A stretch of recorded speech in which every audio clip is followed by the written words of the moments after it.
Esdras, chapitre 10.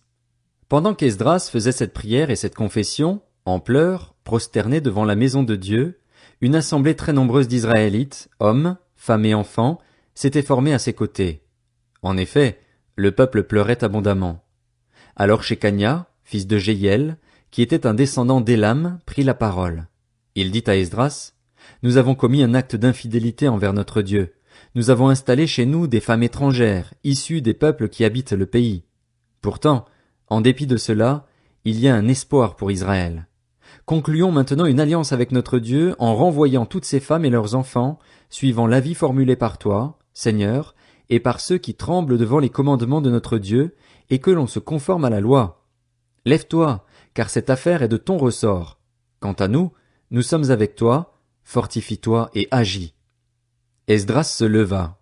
Il fit jurer aux chefs des prêtres et des Lévites et à tout Israël qu'ils feraient ce qui venait d'être dit, et ils s'y engagèrent par serment. Puis Esdras quitta le devant de la maison de Dieu et se rendit dans la chambre de Jochanan, fils d'Eliashib. Il resta là sans manger ni boire, parce qu'il était en deuil à cause de l'infidélité des exilés.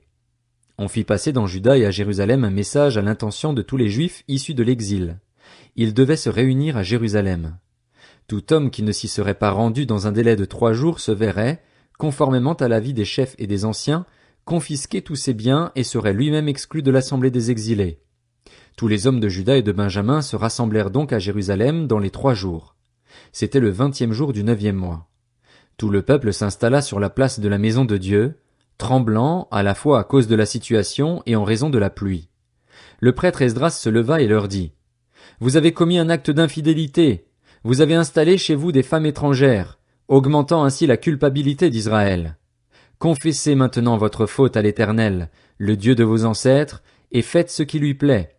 Séparez-vous des populations du pays et des femmes étrangères. » Toute l'assemblée répondit à voix haute, « Nous nous considérons comme tenus de faire ce que tu as dit. Mais le peuple est nombreux, le temps est à la pluie et nous n'avons pas la force de rester dehors. D'ailleurs, ce n'est pas quelque chose qui peut se faire en 1 jour ou 2 seulement, car il y en a beaucoup parmi nous qui se sont rendus coupables de cet acte de révolte. Que nos chefs restent donc à la place de toute l'assemblée.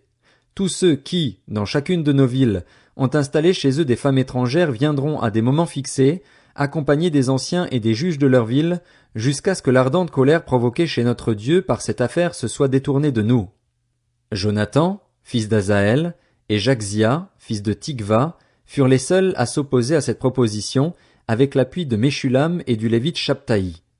Quant aux Juifs issus de l'exil, ils s'y conformèrent. On choisit le prêtre Esdras et des chefs de famille en les désignant tous nommément, et ils siégèrent le 1er jour du 10e mois pour s'occuper de l'affaire. Le 1er jour du 1er mois, ils avaient fini de traiter le cas de tous les hommes qui avaient installé chez eux des femmes étrangères.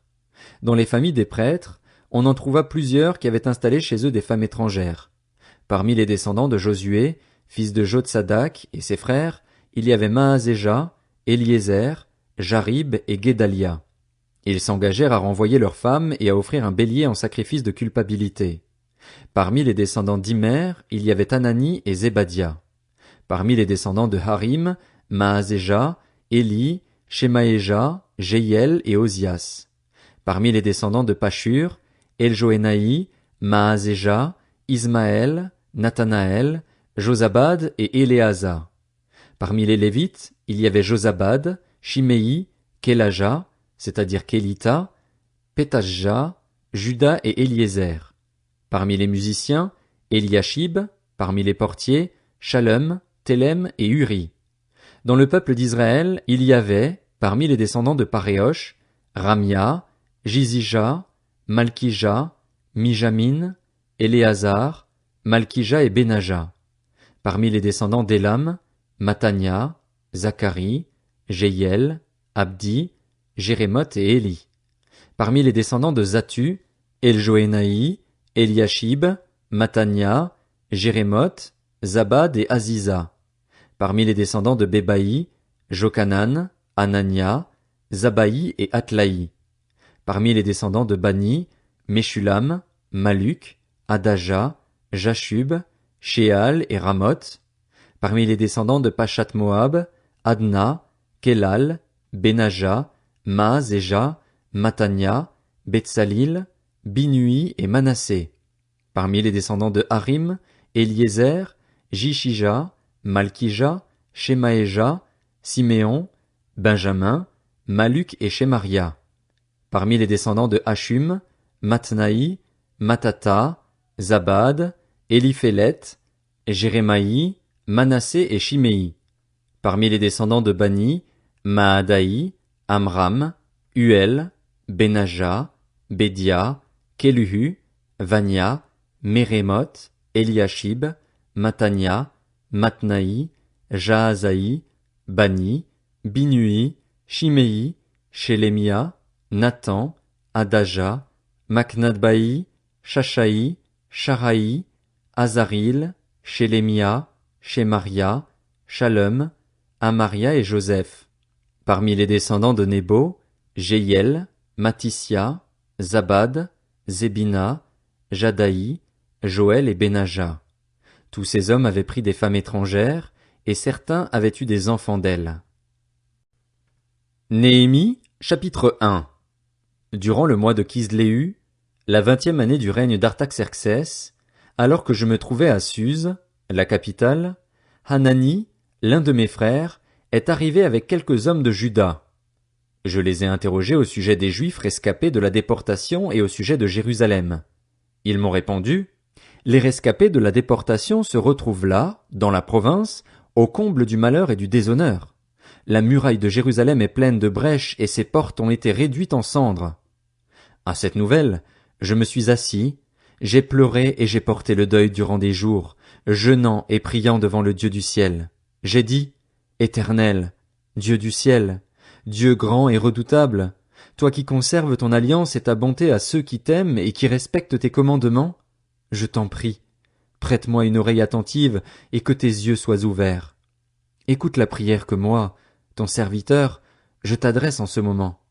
Jour et nuit, j'intercède pour tes serviteurs les Israélites en confessant leurs péchés, ceux que nous avons commis contre toi.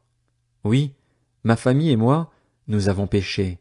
C'est certain, nous nous sommes mal comportés envers toi, nous n'avons pas respecté les commandements, les prescriptions et les règles que tu avais données à ton serviteur Moïse. Souviens-toi donc de la parole que tu as ordonné à ton serviteur Moïse de prononcer. Si vous vous montrez infidèles, je vous disperserai moi-même parmi les peuples, mais si vous revenez à moi, si vous respectez mes commandements et les mettez en pratique, alors, même si vous êtes exilés à l'extrémité du ciel, je vous rassemblerai de là et je vous ramènerai à l'endroit que j'ai choisi pour y faire résider mon nom. Ils sont tes serviteurs et ton peuple, ceux que tu as rachetés par ta grande puissance et ta force. Seigneur, prête donc une oreille attentive à la prière de ton serviteur et à celle de tes serviteurs qui prennent plaisir à craindre ton nom. Donne du succès à la démarche de ton serviteur. Permets-lui de gagner la compassion de cet homme. J'étais le responsable des boissons du roi. Néhémie, chapitre 2. Au mois de Nisan, la 20e année du règne d'Artaxerxès, comme il me fallait servir du vin au roi, je l'ai pris et le lui ai donné. Jamais encore je n'avais paru triste en sa présence. Le roi m'a demandé: Pourquoi as-tu mauvaise mine? Tu n'es pourtant pas malade. Ce ne peut être qu'une peine de cœur. Saisi d'une très grande frayeur, je lui ai répondu: Que le roi vive toujours. Comment pourrais-je avoir bonne mine lorsque la ville qui abrite les tombeaux de mes ancêtres est en ruine et que ses portes ont été dévorées par le feu? Le roi m'a demandé: Que voudrais-tu?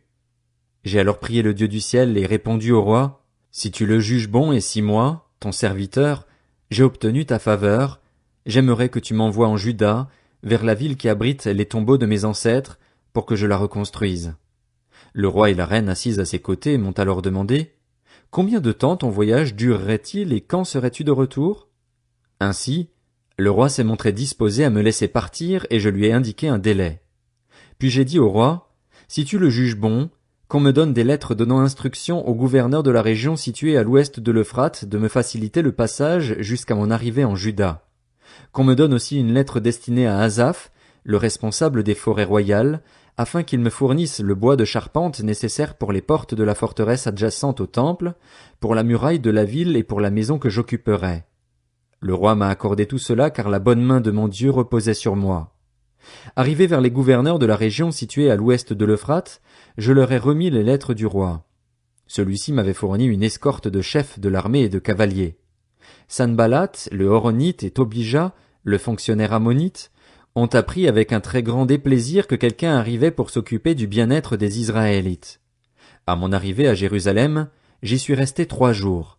Puis je me suis levé pendant la nuit, accompagné de quelques hommes, sans avoir encore dévoilé à personne ce que mon Dieu m'avait mis à cœur de faire pour Jérusalem. J'avais pris une seule bête avec moi, celle que je montais. Sortant donc de nuit par la porte de la vallée, j'ai pris la direction de la source du Dragon et de la porte du fumier. J'examinais la muraille de Jérusalem avec ses brèches et ses portes dévorées par le feu. Je suis passé près de la porte de la source et du bassin du roi, sans trouver le passage pour ma monture. Toujours de nuit, je suis remonté par la vallée, sans cesser d'examiner la muraille. Puis je suis rentré par la porte de la vallée et j'ai ainsi été de retour. Les magistrats ignoraient où j'étais allé et ce que j'avais fait. Jusque-là, je n'avais rien dévoilé aux Juifs, ni aux prêtres, ni aux nobles, ni aux magistrats, ni à aucun de ceux qui exerçaient une responsabilité. Je leur ai alors dit, « Vous voyez vous-même la malheureuse situation dans laquelle nous nous trouvons. Jérusalem est en ruine et ses portes ont été réduites en cendres.